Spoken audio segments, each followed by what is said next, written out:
He's going to achieve things that you never even dreamed possible. Then sometimes when you do go to that extreme, you go too far, and you kind of lose sight of things, and it just becomes one big scramble, one big ginormous clusterfuck. And when I look at WrestleMania 16, this is another largely forgettable show, very similar to WrestleMania 15, but WrestleMania 16, or as it was also known as WrestleMania 2000, just comes across to me as one of the most disorganized, jumbled clusterfucks in the history of WrestleMania, and in the history, perhaps, of WWF/WWE pay-per-views. I think there was only one match, if I remember correctly, one match on this entire card that was one person versus another person. And that was a fucking catfight. Everything else was either a tag team match, or a huge kind of free-for-all match, or a four-way, or just a three-way, a bunch of trash on this show. And you would think, going back and looking at an era that was so good and so important and made so much money for the WWF, you would have expected all the WrestleManias during this time frame from like 98 to 2002 to be spot on, be on the money, and be terrific WrestleMania-feeling shows. But that's just simply not the case. And that is definitely not the case with WrestleMania 2000. Oh, and to think just a few years before you had WrestleMania at the Pond, and it was a good show. Ooh, not this time. That 96 show, WrestleMania 12, kind of showed you sometimes it's good to be kind of simplistic. The show was anything but. I know Russo was long gone from the company, but this seems like, when you go and look at the pay-per-view, this looks like the brainchild of Vince Russo. It has so many elements involved, it's ridiculous. Now, it started off interesting enough to me. Big Boss Man and Bull Buchanan versus the Godfather and D'Lo Brown in a tag match. You got Ice-T coming out with the Godfather's hose, he's wrapping him down to the ring, and that's all fine and good, and then the match happens. Chugga, chugga, chugga, chugga, choo-choo. It's time, once again, for everybody to get on the home train. Unfortunately, that's the only real highlight of this match, and we will move on. Now, at this time, the WWF still had the Hardcore Championship, and they were doing interesting things with the interesting match stipulations, 24/7 rules, all of this other crap. But then you get this Hardcore Battle Royal, and it was a lot of fun in theory to watch. But what stands out the most to me about this is the incredibly botched finish. You have to see it to believe it. The wrestlers were confused, clearly the referee was confused, the commentators were confused, and I think every single person that's ever watched this event ultimately has been confused by it. Who won? Who lost? Did that last pinfall get in on time or not? We don't know. I guess nobody ever cared. All the different pinfalls that happened and everything during this, it was just kind of, like I said, a jumbled, colossal clusterfuck. And I understand, at the time that you had an incredibly deep, talented roster, and you were trying to get everybody on the WrestleMania card. I understand that. I can appreciate that. But goddamn, son. Goddamn. This was ridiculous. Then you got TNA taking on Head Cheese. Oh, God. Chester McCheesington. Let's go, Head Cheese. The best part of this match is being able to see Trish Stratus back when she had both boobs and ass and she was blonde. Three things to really love about her. And then some of the rumors about her and Lillian might go, that may be the fourth reason to really like her. Anyways, hopefully she got some of Lillian's pubes on her teeth. Anyways, oh, I'm on fire today. These are the type of things that a WrestleMania 16 evokes out of you, because this was not a good show. Not a good show. A gigantic, ginormous clusterfuck of a show. Unfortunately, what gets lost sometimes is the greatness of one of the matches on this card. This is an example of where it wasn't a clusterfuck, and it was a really, really good match that set the table, ironically, for an even better match the next year at WrestleMania 17. And that was a triangle ladder match for the WWF Tag Team Championships between Edge and Christian, the Dudley Boys, and the Hardys. These three tag teams here during this time made the tag team division of the WWF must-see television. And must-see pay-per-view. These guys were outstanding. They were pushing boundaries. They were doing all types of ridiculous stuff, stealing shows, having great matches, making themselves stars. Outstanding match here. Now, everybody always talks about WrestleMania 17 and that TLC match and the epic match that it was. Yes, it was. But this triangle ladder match here is no slouch and should take a backseat to nobody, because this was a really damn good match. I always found it funny, too, how Edge and Christian seemed to find a way to win these damn matches. Remember, at one point in time, Edge had a pretty nice WrestleMania win streak going on? Just saying. I always thought, couldn't you throw the Hardy Boys a freaking bone here, the Dudley Boys a freaking bone here? That's when I knew back then that even though you could argue that the Hardys were getting a bigger reaction, Jeff Hardy was maybe getting the biggest reaction of all, doing the most crazy shit, that Edge was viewed as the biggest future star by the company, because they always seem to win these big damn matches. Just saying. Then we get to the one single match on this card, and that is the cat fight between Terry Reynolds and the Cat. Why couldn't we just have the Fabulous Moolah and Mae Young have the cat fight themselves? That would have been so much better. Now, I get that Val Venus was involved here. Hello, ladies. The Big Valboski here. And while WrestleMania comes once a year, the Big Valboski comes each and every single night. And the ladies go, woo! And the guys go, that's fucking awesome. The best part of this was seeing Moolah, was seeing Mae Young and Val Venus. That's all you need to know. You had a 6-person intergender tag team match. Too Cool in China against the Radicals. And this kind of storyline really revolved around China and Eddie Guerrero, and that was actually a fun storyline back then. That was good. But again, another example of a forgettable match. Too many people had too many fucking things going on, and that's just the way it was. And even when you get to the next match, this triple threat match, it's a two-fall triple threat match where both Kurt Angle's European and Intercontinental Championships are on the line. You have Benoit, you have Jericho, you have Angle. And you would expect this to be outstanding. But it really just ends up coming across as a match that could have been so much more. Maybe you could have had Angle actually have 2 matches on the card. Maybe you would say Angle versus Jericho to kick off the show for one belt, and then Angle and Benoit to kick off for the other belt later on in the show. Because you got all three of them here. And then Benoit wins the first fall. He wins the IC title. But then there's still a match. It's like there's absolutely no, and I emphasize again, no time to pause and absorb and soak in the moment. No time to actually follow up on anything, because you go from Benoit's winning the IC title to, who gives a shit? There's still the European title to win. This was stupid on so many different levels. In a match in theory, that seems okay, but it was, again, this concept was fucking stupid. Like so many things involving WrestleMania 2000. You had a tag team match again. Imagine that on this card. Rikishi and Kane taking on X-Pac and Road Dogg. Yeah, let's move on. And then we get to the main event. And this was a history-setting main event, because this is the first time in WWF history that a heel champion went into WrestleMania the champ and left the champ. And wouldn't you know, it was Triple H. Praise God. He's a history maker, a trendsetter, a pioneer. But even when you get to here, you have so many different options for what you could have done on this card with this match. And this ultimately, really, to me, represented that it was all about the McMahons. Vince had a guy, Steph had a guy, Linda had a guy, Shane had a guy. It was all about the McMahons. There's a McMahon in every fucking corner. Am I supposed to pay attention to this? Is the bell more important? Are these guys more important? Or are the fucking McMahons more important? With all the story that you had between Triple H and Mick Foley had been retired at No Way Out. Then he's coming right back and he's main eventing WrestleMania 16, getting a shot at the title. Like what he did the previous 2 pay-per-views, the Rumble and No Way Out against Triple H was inconsequential and meant nothing. The whole thing of Big Show and The Rock, the controversy of the 2000 Royal Rumble. Who actually won? Whose feet touched first? Oh, who gives a fuck? Yeah, The Rock won the Rumble. We don't give a damn. Let's throw Big Show in the fucking match too. This was dumb. This whole match was stupid. It truly was. If you were to sit there and do anything, you could have at least had Foley win the fucking belt. Or, God forbid, you actually had Rock win the fucking belt here. But no, we had to pound Triple H down your fucking throat and have Vince McMahon whack Rock a couple of times with a freaking chair so that way he could turn heel, because that's what everybody fucking wanted. And Triple H leaves with the title. Oh, God. This main event, as you go back and watch it, just to me represents how sometimes during the Attitude Era, an era that so many people have to kiss the ass of, and understandably so, because a lot of great things happened. It also reminded you how many train wreck elements there were to this company at this time, and it reminded you how sometimes they would go too far and they'd go too much, and they would do too much, and it would just confuse the hell out of you, and you would never really establish anything, and the show would ultimately suck.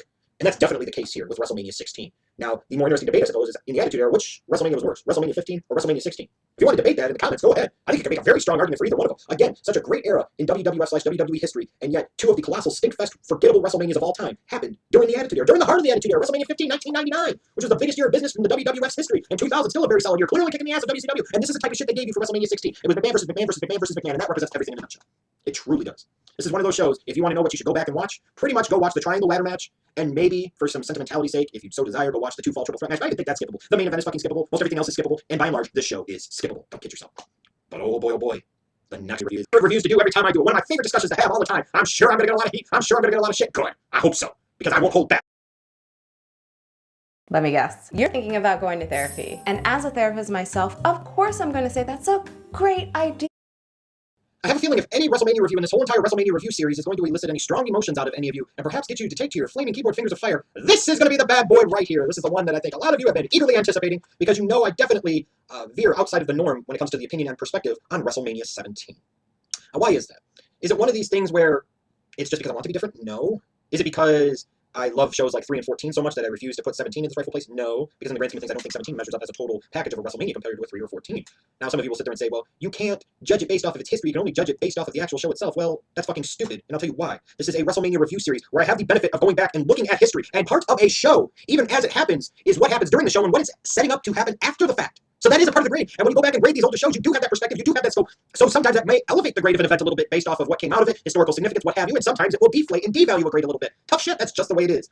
Now look, in terms of in-ring quality, I suppose you could definitely say that this is one of the better WrestleManias of all time. And you won't get a lot of disagreement with me on that. You will not. This had several matches that were really damn good. But I start to wonder if this is one of these things where because there were a few matches on the show that were really good, which there were a few matches that were really good, too outstanding, that's the only thing anybody focuses on. And because somebody like a Dave Meltzer tells you, or Brian Alvarez tells you, or whoever else tells you, that this is the best WrestleMania of all time and maybe the best WWF pay-per-view of all time, that you start to believe it and you start to buy into the bullshit. And I say, whoa, let's pump the brakes and let's think about this here for a second. And let's not go so fast. I think it's one of these things sometimes that as time goes along and history goes along, we start to view things from a nostalgic standpoint, and that raises the value a little bit more than it deserves to be. So let's talk about the show, and then I'll talk about maybe some of the positives about the show, and then talk about the fact of why I don't like this event, and why somebody like me doesn't think this is one of the all-time great WrestleManias, because I do not, and I never will, no matter what anybody is going to say. So yes, like I said again, flaming a keyboard, fingers of fire, we're ready to go. Join the Marcus Smart posse if you want, I don't care. Anyways, so the show kicked off with Chris Jericho versus William Regal in an Intercontinental Championship match. Fun feud. Would you like a spot of pee, Mr. Regal? Jericho peed in his coffee cup. This was an interesting, fun feud. However, I don't think this match was all that particularly good. Just a solid opener, but we've had better opening matches on a WrestleMania card. There's no question about that. And I think it's one of these things, again, that because Regal never really got a big-time main event push, that some people think over the years that maybe William Regal was a little bit better than he really was. Regal was perfect in this role. He's a perfect type of mid-card, IC type of guy that go out there and have an engaging, entertaining feud. That's what you got here. A good opener, but not spectacular, not one of the all-time memorable matches. The six-man tag, when people say there wasn't a bad match on this card, I wouldn't call this match bad, but it wasn't exactly good either, and it wasn't very long. Taz and the Acolytes versus the Right to Censor. I like the Right to Censor gimmick, even though I think ultimately it really killed Godfather and Val Venus. But hey, that's what it was kind of designed to do. It was designed to kind of clean up things a little bit, especially now, since WWF didn't have the pressures of competing against the WCW and ECW. They didn't need to quite go there as much with characters like a porn star like Val Venus. Hello, ladies. Or the Godfather. Let's get him on the whole train. And then at this point in time, by 2001, Taz is being criminally misutilized. Put it that way. And that's what it was. So nothing memorable really about this match. The triple threat match for the Hardcore Championship between Kate and Raven and Big Show was a lot of fun. I love the golf cart. Was it Raven? Got his leg right over it. This was a fun match. That's why I like the Hardcore Championship, because it forced them to be creative and do stuff out of the box. And this was a fun match to watch. I will give it that. Eddie Guerrero defeats Test to win the European Championship. Kind of is what it is. Eddie Guerrero being able to watch him and see the genius of him as a performer is what really stands out here. This was not a great match by any stretch of the imagination. It was just kind of So once you get through the first 4 matches on the card, this is not a particularly great show. You have one really fun match. But those that say that this show didn't have a terrible match on the card or a bad match on the card, every match was really good, I don't know about all that. We're starting to get some revisionist history here in what we're thinking, and that's just through the first 4 matches on the card. One of my favorite matches on this card, though, has to be Kurt Angle versus Chris Benoit. One of those elements that I think every great WrestleMania should have is that mid-card feud between 2 guys where it's about personal issues, it's about beef, it's about who's the better man, and that's it. Not a bunch of intricate bullshit, not a bunch of this, not a bunch of that. Just these 2 guys go out there and put on a show. Kurt Angle, Chris Benoit, really good mid-card WrestleMania match. Not the type of match you might expect from a WWE, on a big pay-per-view now, where you send out 2 guys like this and it would feel like a Raw or SmackDown match. This felt like a pay-per-view match. This felt like a Big 4 pay-per-view match. Most importantly of all, this felt like it was perfectly positioned on the WrestleMania card, because it exactly was. One terrible match on this card that just didn't work. If they were going to have China beat Ivory so quickly to win the Women's Championship, then why not just have China completely and totally squash her and beat her in like 30 or 45 seconds? I get the whole concept of kind of what they were doing with China here, but not really. Yeah, forgettable. So again, if you sit there and say there wasn't a bad match on this card, win the Women's Championship match, at least, if nothing else. And then you get the street fight with Mick Foley as a special guest referee, Shane McMahon taking on Mr. McMahon. And how appropriate it is that a match involving the McMahons is all about the McMahons. Now, this would be one of these matches here, in my opinion, that in 2014, if it took place, everybody would be bitching about how the focus was away from the in-ring action, and you were doing this and doing that, and you had all this overbooked bullshit. It's exactly what a lot of people that praise this match and praise this fucking show would say about it now in 2014. Because you got Trish and Stephanie going after each other. Yes, that's kind of fat-worthy, I suppose. You got freaking Linda getting involved, Mick Foley getting involved, and all of this and all of that. Now, the setup to this was kind of cool in the sense that the Raw before WrestleMania, there's Shane McMahon appearing live on Nitro simulcast with Vince appearing on WWF Raw. I mean, Nitro, Raw, here's two McMahons. This was fucking kind of cool. This was one of those once-in-a-lifetime things that you never thought you would see, and you'll never see again. The setup to it was kind of cool. It almost feels like sometimes that Vince McMahon ultimately bought WCW just to have the opportunity to throw Shane onto Nitro there on TBS or TNT, whatever, and TNT, and advertise WrestleMania 17 to a couple of million fans watching on television. Well, you figure he paid, $4 or $5 million for WCW. Sometimes I think that's the only thing that Vince ever did. He bought it. He's like, what the fuck am I going to do with it now? I'm going to send Shane on TV, and we're going to promote WrestleMania 17 on TNT on Monday Nitro. Like I said, it's a cool, kind of spectacular moment, but I got other feelings about that too. But Shane beats Vince here. This was a typical type of fun street fight you would expect out of these two guys. Guys that when they do something, it means something. Shane obviously being the better athlete. Vince really knowing how to sell things, how to sell facials, how to sell moments. Vince didn't do a ton, but what he did, he made matter and he made it count. You know, if I ever wanted to have somebody in a street fight, one of the two opponents I'd always want would be a Vince McMahon working as a heel because he can make it work. He can really make it work. And this match really works. Now, clearly the best match on this card was the next one. That was a triple threat TLC match for the WWF Tag Team Championships. Edge and Christian, the Dudleys, and the Hardys. My only ever complaint about this match is that it's another big match that Edge and Christian won. Why couldn't they throw in a freaking Baron to the Dudleys or to the Hardys here? Other than that, this was outstanding. You know, these guys had a really good match at WrestleMania 16, and they topped themselves and really stole the show here at WrestleMania 17. This is definitely one of the all-time great WrestleMania matches. I mean, they were doing all types of phenomenal, crazy shit, and three of the great tag teams in wrestling during this time, and maybe, dare I say, of all time. An outstanding, incredible match. A type of match today that, realistically, you could probably have main event of WrestleMania. It was so damn good. And then you got the 20-man gimmick battle royal. I mean, this was fun in the sense that you got to see Bobby the Brain Heenan and Mean Gene Okerlund, and that's all fine and good. I always thought maybe Kamala should have won this, that you were in Houston, Texas, you were there at the Reliant Astrodome, you know, but I'm not going to complain, Bubba, about the Iron Sheik winning the Royal Rumble, because he said a fuck at the Brian Black. That's right. So Iron Sheik winning here is kind of cool. I mean, having Sergeant Slaughter put him in the Cobra Clutch afterwards, I'm like, oh, come on, just let Sheiky baby have his moment. Maybe he smoked some of the medicine afterwards backstage. You know what I mean? God damn it all. Let's go back. Just let Sheik have his damn moment. A fun battle royal that was only a few minutes, and that's all it needed to be, and, you know, it doesn't really count for much of anything, frankly. And then you get The Undertaker versus Triple H the first time, which WWE didn't want to recognize until after they fought again at WrestleMania 27 for whatever dumb fuck reason. But this again was a really good match. This was when they were starting to, I think, really catch on to the concept that, hey, you know, Taker's never lost at a WrestleMania. They hadn't fully started to emphasize it as a huge deal, but they were starting to play on it. They were starting to mention it more, and maybe starting to catch on to the fact that, hey, this might be something. This is something we can potentially market. And now you look at 2014, it's the only reason Taker ever fucking comes back is to defend the streak at WrestleMania. Now, is this the best of the three matches between Undertaker and Triple H? I don't know. It could be. I would probably say either this one or the third one. But I don't think it's the worst of the three. I would probably say out of the three, maybe the one at 27 was the worst of the three. Not that that was a bad match, because that was one of the two matches that really was actually good on that freaking shitty WrestleMania. But a good match here, a good match here. Now, here's one of these things that I have to get off my chest, is that I understand that a lot of you care about in-ring quality and care about match quality, and that's fine. But I'm sorry, to me, that is not the only measure of a great show. That is one part of it. You can maybe make it a big part of it, but ultimately, at the end of the day, it is about more than just that. The show's got to be pieced together well, it's got to flow well, it's got to be presented well, you know, it's got to have some significance and impact, got to have some memorable WrestleMania moments, what have you. And not saying that this show didn't have memorable WrestleMania moments, but we get to the main event. And I'm sorry. I will never advocate this main event.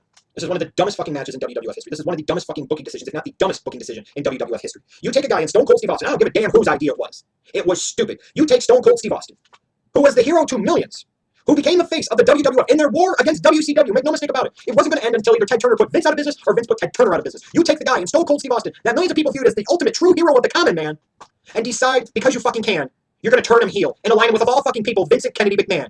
You want to talk about vomiting in my mouth. You want to talk about a disgusting decision. This is not even a good heel turn. The people didn't want to see this. For all the people that sit there and always say it, all these so-called professional wrestling journalists that sit there and say, oh, Vince McMahon always believes in sending the people home happy. Well, he sure the fuck didn't at WrestleMania 17. And I'm sorry, this was the main event featuring the two biggest stars, and you could argue throwing in Vince easily, the three biggest stars of the Attitude Era. You've got The Rock, you've got Stone Cold Steve Austin, and you throw Vincent K. McMahon in there. It's a no disqualification match, WWF Championship. These guys had a great match at WrestleMania 15. I would have thought they were going to have a great one here, and just let's see who the best man is. But no, you just couldn't do that. And do you want to know why, ladies and gentlemen? It was because Vince was now god of professional wrestling and had been validated. And one of the reasons I always hate this fucking pay-per-view so much is because of what it represents. It represents the death of WCW. It represents to me the death of ECW. It represents the death to me of a great time in the history of professional wrestling. A time that a lot of you proclaim yourselves to love, but frankly are too fucking young or didn't even live during it to even experience it or even damn understand it.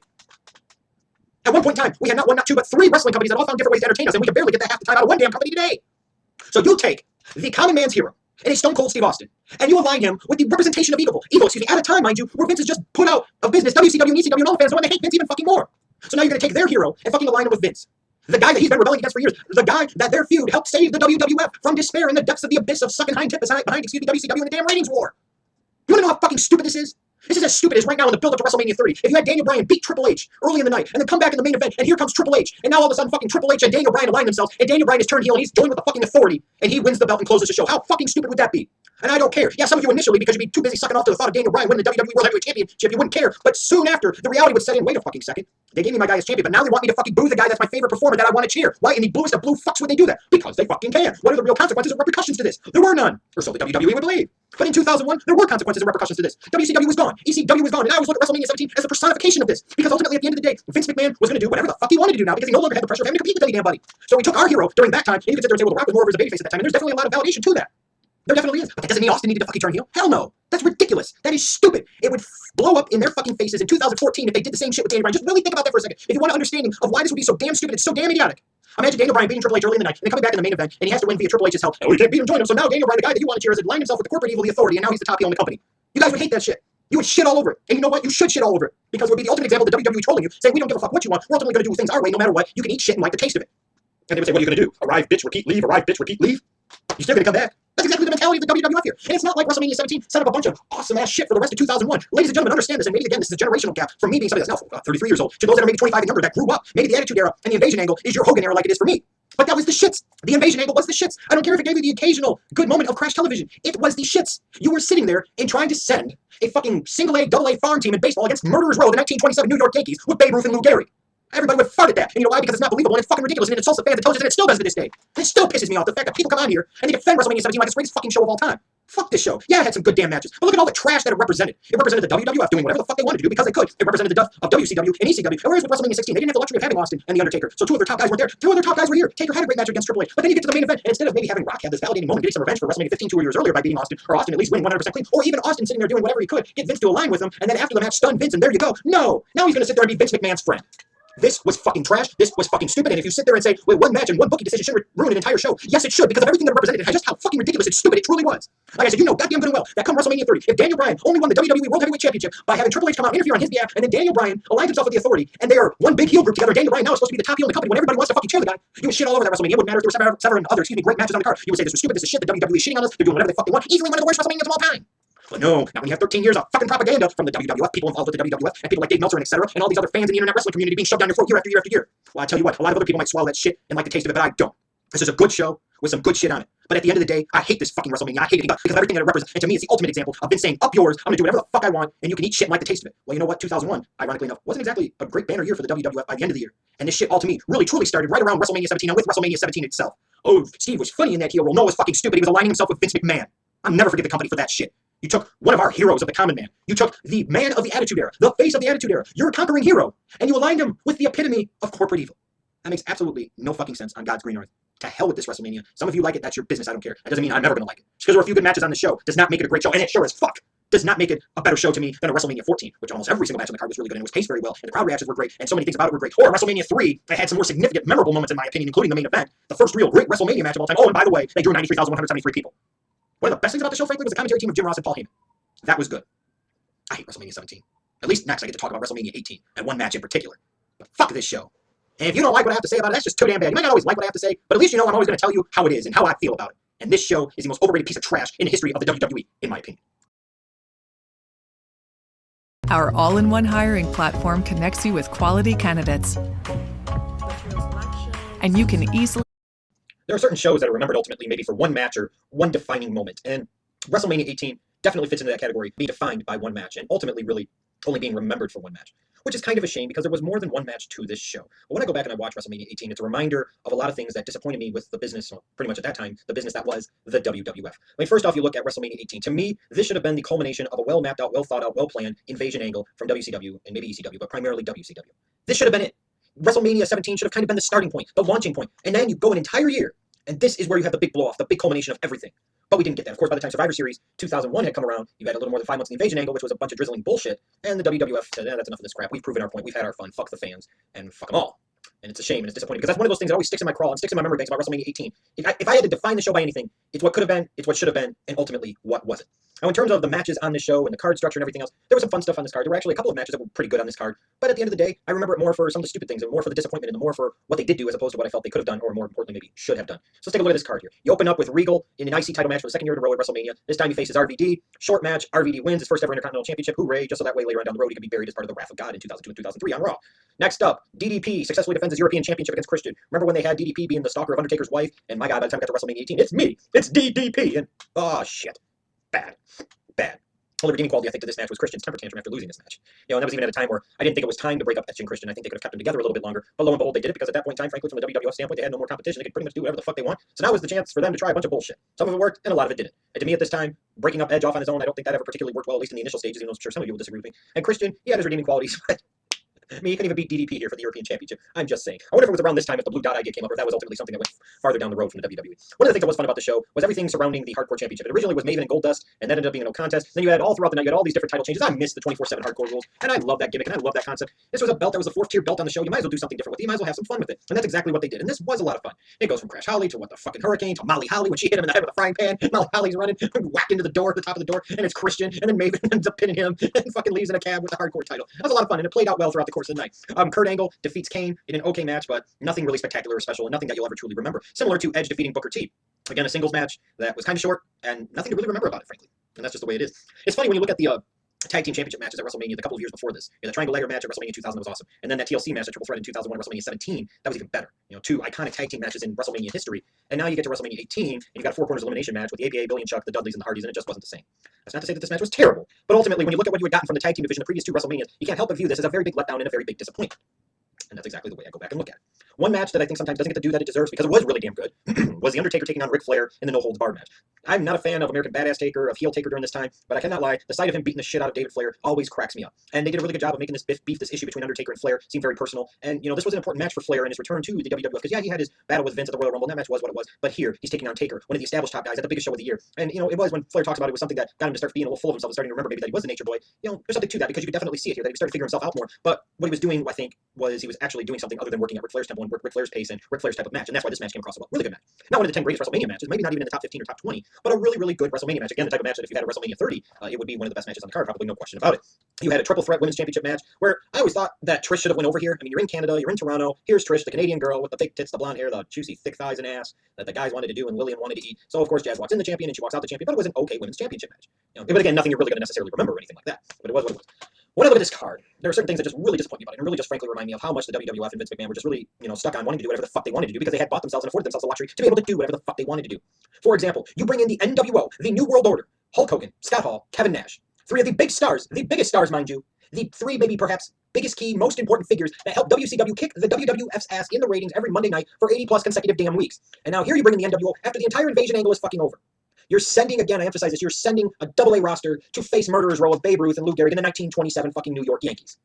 People are going to get pissed off at that. We've been waiting for how many years to get WWF versus WCW, and this is the type of shit they give us. I don't give a shit about the Turner contracts and all this crap. I've talked about that before. The bottom line is this was fucking stupid. So you bring in the NWO at No Way Out, and that's kind of cool. And then you just had to know that Vince was going to teach lessons, that Vince was going to do things his way, and Vince was going to remind everybody just how superior the WWF and Vince McMahon truly were. If you didn't get that lesson from the fucking garbage-ass invasion angle, you sure the fuck got that lesson served up to you on a silver platter here at WrestleMania 18. Basically, you have Steve Austin, Stone Cold himself. Now he's face, and people are kind of like, he's kind of over as a face, but he's clearly been planted, as the top face in the company by The Rock, and there's no question or argument about that here in 2002. He basically beat Scott Hall and Kevin Nash pretty much in what amounts to end up being a 2-on-1 handicap match. This is fucking stupid. This was dumb on so many different levels. This is a lot of interesting elements of story heading into it. The feud was interesting, but then you get this match. You bring in the fucking NWO. You basically have it almost like a 2-on-1 handicap match. But of course, beer drinking, Stone Cold stunning, Stone Cold Steve Austin's gotta fucking go over here because Vince McMahon has to teach Hall and Nash a lesson. He has to sit there and remind them who the king is. He has to remind them that they still have a price to pay and they still have to eat some shit and like the taste of it because they left several years before. This is fucking garbage. This is fucking trash. Part of the reason it was such trash is because when I think about it in the grand scheme of things, one of the dream matches that we'll never get is Stone Cold Steve Austin versus Hulk Hogan at WrestleMania. If there would have ever been a fucking time to do it, it would have been WrestleMania 18 here, especially as the culmination of an invasion angle. Just imagine that. The main event of WrestleMania 18, Stone Cold Steve Austin versus Hollywood Hulk Hogan. Holy shit. You want to talk about epic, you want to talk about all-time great matchups and all-time iconic moments. That's it right there. But instead we get Austin versus Hall with throwing Nash in, and Austin basically beats 2 members of the fucking NWO. Like I said, this was stupid and this was trash, and we never ultimately ended up getting Austin versus Hogan like we damn should have. Just dumb. Dumb. Oh, and then the genius concept and idea of, well, it's Triple H. He won the Rumble. By God, he's coming back from a quad injury because so many people truly actually care about this. He's banging the boss's daughter. So as a result, he's got that title shot at Mania. By God, we're going to force it down your throats as the main event, even though it had no fucking business being the main event. How stupid sometimes Vince McMahon and the WWE have been over the years when it comes to the actual structuring of the card and their clear failure to understand, see WrestleMania 25, that, oh my God, this guy versus this guy probably is going to steal the show. Oh, you can look at WrestleMania 24 too with Flair and Michaels. This match is probably going to steal the show. This match is the most intriguing matchup heading into it. This match is probably going to get the crowd the most emotionally invested. This match is probably the most likely out of any match on the card to be unable to be fouled. So as a result, if it can't be fouled, then you put the fucking match on last. But no, because it's Triple H, and because it's Triple H wrestling for the title, and we want to force God down your fucking throats because he's banging the boss's daughter, and we know Rock's going to start going away. We know Austin's being phased out. We got to start with Triple H and the fucking pounding and the terror reign of God. Ugh. We got to make this match main event. And think about this, one of the most forgettable, and it's a shame too because it was actually a good match if you watch it, just from a match standpoint, but easily one of the most forgettable WrestleMania main events in history. Funny thing is that Triple H was involved in another one of those at WrestleMania 25. Imagine that, another instance where you've got, holy shit, Undertaker and Shawn Michaels for the first time at WrestleMania. The guy who's undefeated at WrestleMania versus Mr. WrestleMania. So let's put that in the middle of the fucking card because more people care about Randy Orton versus Triple H for the damn title, right? Ah, get the fuck out of town. How stupid. This was stupid. This whole match is stupid. And let's not forget that at one point in time, Triple H lost his title shot to freaking Kurt Angle. Just so many levels of fucking dumb here. So many levels of dumb. But one truly redeeming quality of the show ultimately has to be the match that did a main event, that should have main evented, and that is Hulk Hogan versus The Rock. No bullshit, no interference, no extreme stipulations, nothing like that. Just legend versus legend. Icon versus icon. Tyson versus Ali. A Babe Ruth versus a Willie Mays. A Michael Jordan versus a Kobe Bryant. A Wilt Chamberlain versus a Shaquille O'Neal. A Jack Nicklaus versus a Tiger Woods. Whatever fucking sport you want to talk about. A Pele versus whoever the fuck else is good in soccer. This is one of these matches. These are one of these iconic moments. And you just knew something was up heading into this pay-per-view, that this was the main event, where they're talking about Triple H and Chris Jericho ending the show. It's funny, isn't it? When they were trying to sell this fucking pay-per-view, and they were trying to fill the damn Sky Dome, and they were trying to sell the damn pay-per-views and the merchandise and all this other crap, what was the featured match? It's Hogan versus The Rock. Why? Because deep down inside, the WWE had to know, WWF at the time still had to know, that by God, this is going to be the match of the night. By God, this is going to be the thing that everybody's going to talk about. And it's incredible to me. People could sit there and say, well, you know, this match is kind of overrated in the grand scheme of things. It's only memorable because of how involved the crowd got. Well, dipshits, that's the fucking point. Isn't that the fucking point? Is to work the crowd into a fucking frenzy and have them involved in the entire damn match. And that's exactly what they did here. And of course, most of the WWF brain trust was probably erroneously assuming at the time, and I knew this heading into WrestleMania 18 with the friends that I watched it with before I watched it with them on the show. I said, Hogan's going to be the face, Rock's going to be turned heel, and this match, if it doesn't main event, it's going to be a damn shame because this is the only thing that people 10 years from now are going to be talking about in this fucking pay-per-view. And what you know, hashtag Schleg Daddy was right again. Just imagine that. No, this wasn't the best scientific match. No, these guys didn't do a bunch of fucking flips. No, there were a couple of botches in here and all that, and it doesn't fucking matter. You take The Rock, who was the #1 babyface in the company at this time, not even a question. By 2002, he's the man, the unquestioned man. And here comes Hulk Hogan to all these past years of accomplishments, now kind of with his tail between his legs, coming from a failed WCW, and he becomes the hero, just like that. Rock becomes the villain, just like that. And you can understand and see the true greatness for all the bullshit that anybody ever wants to say about my man Hulk Hogan, and a lot of it frankly true. Hear that again, let me emphasize that, rewind, right here. For all the shit that people ever want to say about a Hulk Hogan, and a lot of it true, got that? The one thing you cannot deny is that when it comes to being able to work a crowd, and be able to get a crowd to do what you want them to do, and to be able to own a crowd, nobody, and I emphasize again, nobody, ever did it better than Hulk Hogan. And I'll stand by that. And you want to know why I say that? Again, look at WrestleMania 18 and look at this match. He took the fucking Rock and made him a heel, a villain, just like that. And again, even with this match, and as great as an iconic match as it was, you're bringing in Hogan. You need to validate Hogan, as stupid as that might sound. You bring in the NWO, and you proceed to basically have Hall and Nash pretty much job to Austin here at Mania, and then Hogan turns around and fucking jobs to The Rock. This is an example, yet again, of Vince McMahon trying to establish his superiority and his dominance and say, I'm the real man, you're not, you're playing in my backyard, and I can do whatever the fuck I want, doesn't matter whether it's bullshit or not. Well, they found out because Hogan coming back and then having to be turned babyface because they had no choice. Ask God what happened at Backlash. All the people that sit there and talk about God being the greatest politicker of all time. Eat shit. Hogan buries his ass. Ask Triple H what it was like at Backlash 2002 to play Hulk Hogan's game. Ugh, exactly. When I think about this show, I really ultimately only truly do think about one match, which is kind of a shame because there's more than one good thing on this show. But I think about that one match. And I think about how iconic and legendary it truly is, and how over a decade later it's still the one thing that you always remember about the show no matter what. You always remember Hollywood Hulk Hogan versus The Rock at WrestleMania 18, and how timeless and how classic this match truly is. It's a perfect embodiment and example that you don't have to do a lot. You just make sure everything that you do matters. And that's exactly what you got in this match here. But at the end of the day, I think about the show too, and there's a lot of disappointment that creeps in. You had such a talented, deep roster at this time, and this is the best show you could give us. You had the NWO coming back, and the NWO jobs out here to Vince's two golden boys in Austin and The Rock. You sit there having to God good and well know, you would think that Hogan and Rock is going to steal the show and nothing else is going to be able to follow it. So even though you've been promoting this show on the back of Hogan and The Rock, all the billboards on the buses, everything is fucking about the Hogan and Rock match, and you're going to have Triple H and Chris Jericho main event for a title match that nobody could give a shit about. They said, you think about this. This should have been the culmination. This should have been the end piece, the end game for a well thought out, well constructed, well mapped out, and planned out invasion angle. Instead, the invasion angle was done almost 4 months before. It's fucking trash. It's ridiculous. When I think back about this show, it pretty much is about one iconic, all time great WrestleMania match and a bunch of disappointment and a lot of other garbage.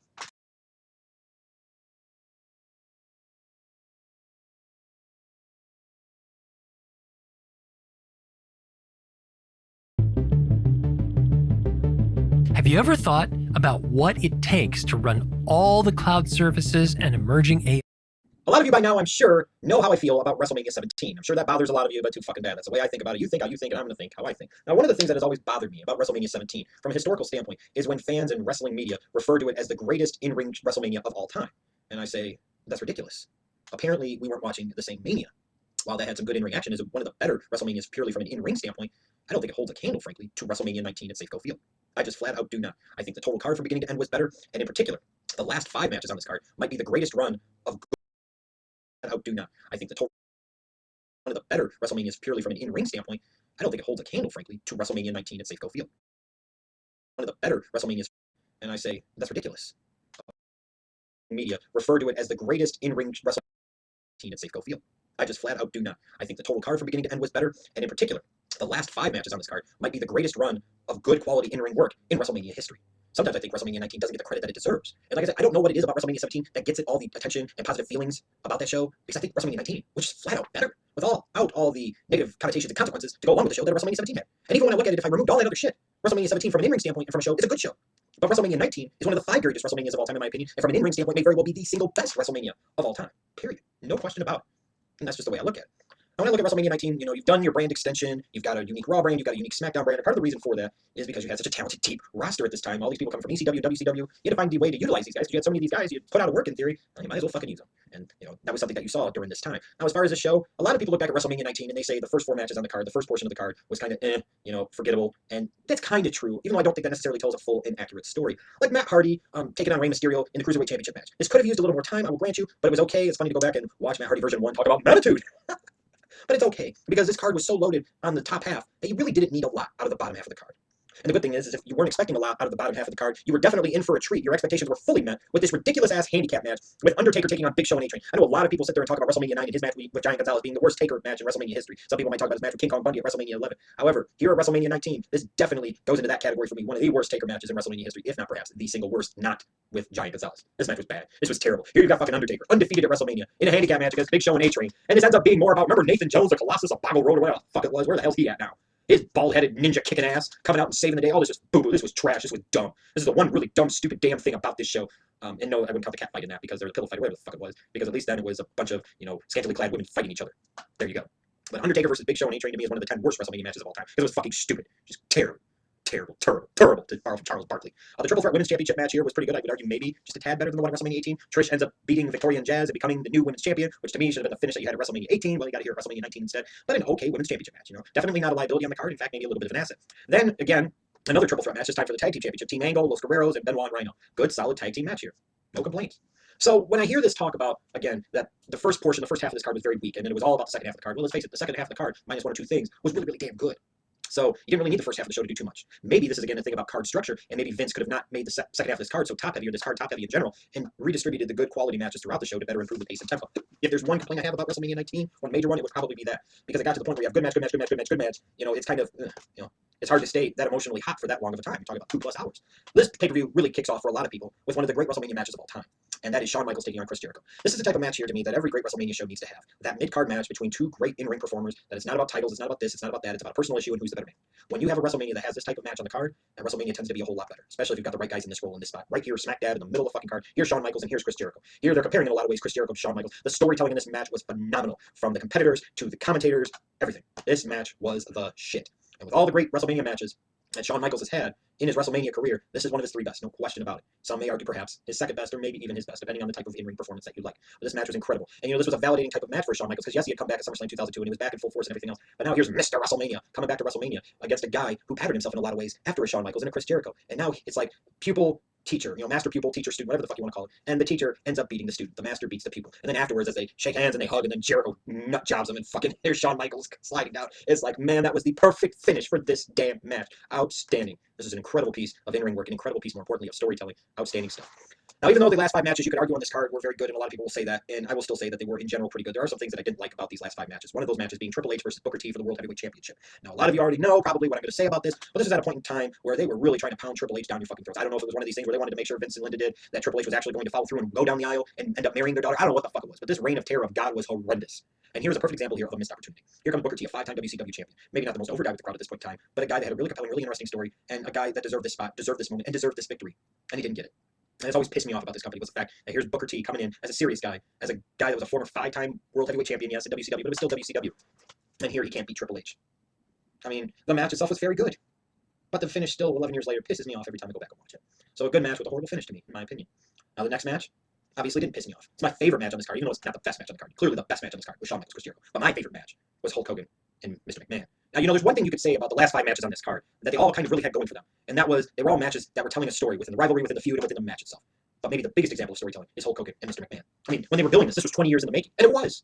And you always wondered what would happen in a match. And that was the building of it. And it was done so well. And this was set up so well at the previous pay-per-view when The Rock beat Hogan because the lights went out. And here's the screwy finish with the fucking referee. Was that Grenier or Dupree or whatever the fuck? It doesn't matter. But very well executed. And I was so looking forward to this match. Now, I still stand by what I said before, is I wish WrestleMania 18 would have been Hogan and Austin, 19 here would have been Hogan and Rock, and then 20 would have been Hogan McMahon at Madison Square Garden. I think that would have set it off even more. But this one here, you've got Hulk Hogan, you've got Mr. McMahon. This is a chance with 20 years of doing, business on and off again with each other. There's a lot of animosity there. I'm sure there's some heat there, even still to this day, that maybe stays under the surface. But here's a chance to go out there and have some fun with it and beat the hell out of each other and put on a great show doing it. And that's exactly what they did. Obviously, Hogan at this point in time was not in the best physical shape. And obviously, you could tell that Mr. McMahon, Vince McMahon, was never a 5-star athlete, needless to say. But this, again, is an example of, now you throw the street fight element in there. It's really hard not to have a good fight or a good match when you have a street fight, unless you're a TNA and the street fight goes 2.5 minutes. Well, Hulk Hogan and Mr. McMahon, there's so many elements there to make for a really believable, really entertaining street fight. And the facials of Mr. McMahon, outstanding. And, you know, you just feel the animosity there. You can feel the hatred. It felt very real, and that's why this match came across so well and was so genius. And then you throw in a big-time surprise. Here comes somebody up the steps. You're like, what the fuck's going on? And it's Roddy Piper. It was like you were throwing a bone here to a lot of older fans. You were sitting there and saying, here's part of the main event of WrestleMania 1, Hogan and Roddy Piper. Here comes Piper. He hates Hogan. He hates Vince McMahon. The one thing I kind of wish he would have done was he would have whacked both of them with a pipe, not just Hogan. But I love this match. This match was a lot of fun. Like I said, it's not from a wrestling standpoint the caliber, nearly obviously, of a Shawn Michaels or Chris Jericho. I have a lot of fun going back and watching it. And this is kind of one of those matches that you could almost argue, and was hard to do after Shawn Michaels, Chris Jericho, a Hulk Hogan and Mr. McMahon really got the crowd back into it and almost tried to steal the show again. Hogan almost stealing the show for a second year in a row at WrestleMania. Incredible stuff. Now we get to the match that, excuse me, heading into this pay-per-view back in 2003, I thought you had 3 matches that could main event, 3 matches that you could make an argument should main event. And one of them was Hogan McMahon, because a lot of the billing for this event ahead of time was about Hogan and McMahon 20 years in the making. One was what ended up main eventing, that was a match for the WWE Championship between Lesnar and Angle, because you could clearly tell that Lesnar was supposed to be the design guy for the next decade. So you get that. Here's a Rumble winner, here's the champion, you're trying to cement Lesnar as that guy going forward. But then the match that I maybe argued at that point in time in 2003 should have really truly been the main event of WrestleMania 19 was The Rock versus Stone Cold Steve Austin one more time. Here's the 3rd chapter in their WrestleMania story. And I'm like, you have so much going into it. And this might be the swan song for both. I didn't really know at the time. I'm like, this might be the swan song for both when it comes to WrestleMania. There's just one last chance for them to face each other. The 2 stars of the Attitude Era not named Vince McMahon. 2 of the guys that the company rode to damn near unprecedented and unrivaled and unmatched success during the late 90s and early 2000s. Here's Austin, here's Rock, you're doing it one more time. With so much going into it, I was almost fully expecting that they were going to learn the lesson from WrestleMania 18, and they were going to main event this match because they didn't want Rock and Austin to steal everybody else's thunder. Well, and I always couldn't figure out for years why this match didn't main event. I didn't understand. Then we get the story from Austin talking about he had a tachycardia episode and his pulse was shooting up, and the night before WrestleMania, so he spent the night in the hospital, and they had to yank it from the last match on the card just in case it didn't go very well. And it kind of shows here in this match. I really don't like this match that much. I really don't. I think they went out there maybe now, as I understand more of the history and backstory to it, they went out and did the best that they could considering the situation. They kind of played it safe. They had a safe match. It really didn't do a lot of stuff. The whole dynamic of Rock working this Hollywood heel and Austin being his old Texas rattlesnake redneck babyface ass, it just didn't work for me in this match so much. And it became a lot about, I'm hitting you with my finisher, you're hitting me with my finisher, the type of crap that I a lot of times despise. And this match didn't work for me. I see why a lot of people think it was at least a good or solid match, and maybe for some people because it's when The Rock finally won, this was the best match of the 3. I dispute that. I still think WrestleMania 15 was clearly the best of the 3 in my opinion. I might take this match over, excuse me, WrestleMania 17 because 1, the right guy won in my opinion, and 2, you didn't have a stupid fucking Austin heel turn. However, though, it leaves you with that feeling of, man. And it also is kind of one of those things that hit you, and it's like, man, it's the end of an era. You're never going to get this match again into WrestleMania. And leave it to Stone Cold to put over The Rock when it didn't fucking matter anymore. How about that? But ultimately, the match wasn't a liability to the card. It was a positive to the card. It wasn't the best match. It didn't tell the best story, but it did enough. And it set the table well for the main event, the WWE Championship match between the Royal Rumble winner Brock Lesnar, and another legit amateur champion, a gold medalist at that, Kurt Angle. And heading into this match, I was expecting that this could be the best match on the card, even over a Michaels or a Jericho, even over a Hogan and Mr. McMahon. I thought that Lesnar Angle, because of their amateur backgrounds, because of so many different things, I thought that this was going to be the best match on the card. And ultimately, it wasn't. Now, don't get me wrong, that doesn't make it a bad match. People actually remember this match. But in a lot of ways, it's become kind of tragic in the sense that it was a pretty damn good match, but it's remembered for a notable botch, and that's the shooting star press that for some reason Brock Lesnar attempted where he almost broke his fucking neck. It was just an unnecessary risk, an unnecessary bump, and it almost cost himself and the company very dearly. And the finish of this match really didn't come across very well, obviously, because Lesnar fucked himself up. He was out of it. He was in La La Land. And that was a disappointment. It was kind of a ho-hum finish to the event because, again, this is supposed to be this triumphant moment for Brock Lesnar, and here he is all concussed and kind of not knowing what the fuck's going on or what time of day or week it is. So when I look back at the show, ultimately, I do think that even with some of these things that I've kind of nitpicked here a little bit, I've kind of poked holes in, this was a really damn good show. There's only one match that really fucking bothers me. There's only one match that I think was really shitty, and that was Taker versus Big Show and A-Train, because it ultimately was about Nathan Jones. It could also support Road. Fuck, nobody cares. Where's he at now? Exactly. Fuck him. Fuck him. But not fuck this show. Like I said, I never understood all these years later why WrestleMania 17 is widely considered by a lot of fans and a lot of the wrestling media as the best WrestleMania of all time, because I don't think it is. And clearly the best in-ring WrestleMania of all time, because I don't think it is either. I think from an in-ring standpoint, that WrestleMania 19 does circles around WrestleMania 17. I'll take this card over the entirety of the WrestleMania 17 card from an in-ring standpoint any day of the week. Like I said, I don't put WrestleMania 19 in the same stratosphere as WrestleMania 3 or 14, because I think those are 2 incredible shows that were much more historically significant. There were so many other things encapsulated there. WrestleMania 19, definitely to me, one of the 5 greatest WrestleManias of all time.